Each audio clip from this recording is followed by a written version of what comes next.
Toronto home sales are down over 27%. Inventory is piling up and buyers have more negotiating power than we've seen in years. But is this the market correction that buyers have been waiting for, or is the uncertainty keeping people on the sidelines still? With high interest rates, economic concerns, and trade uncertainty with the US, buyers and sellers alike are wondering, should we act now or just wait? In today's market update, we'll break down what's been happening so far and what you can expect for the rest of 2025. If we haven't met, my name is Morgan Little. I'm a realtor here in the GTA. If I can ever be of service to you, even if it's just to pick my brain, feel free to book a call using the Calendly link in the description below, or simply shoot me a text, and I look forward to chatting. Now, let's get into it. Before we jump into the numbers, I will say that historically, February is a slow month in real estate. One of the slowest, but it generally leads into one of the busiest times of the year, spring market. So as you could have gathered from the intro, these numbers are not earth-shattering in terms of seeing the market pick back up, which a lot of us have been predicting, myself included. But who can predict anything when you have someone like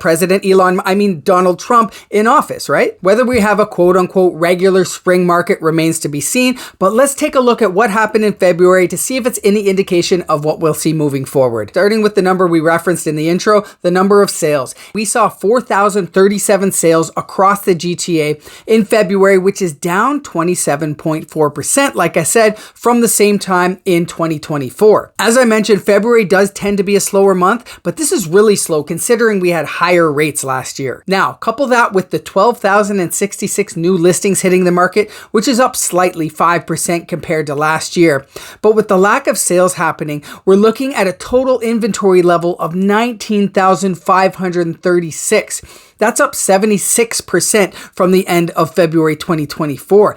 That's a big jump. I just did a video about the factors impacting homes and why they're not selling in today's market. You can do a deeper dive on that right here. One of the items I discuss in that video is months of supply, which is up over 45% from last year to 3.8 months of inventory. That's a fair jump up for Toronto, which is used to having low inventory over the last decade. Homes are sitting on the market longer with an average of 43 days in February, and we had an average price of $1,084,547, down just 2% from last year, which has kind of been one of the big themes that reoccurs, wherein even though there's things happening in the market that you think would drive down the price, making all the doomsday sayers correct, that's not really happening and prices are staying flat. This seems to be a testament to the need and lack of affordable housing still. The fact that prices have remained stable despite lack of sales like we're seeing shows that we're not doing enough to create more affordable housing. And then there's the element of the housing market being propped up by the Bank of Canada. I know there are a plethora of opinions on this matter,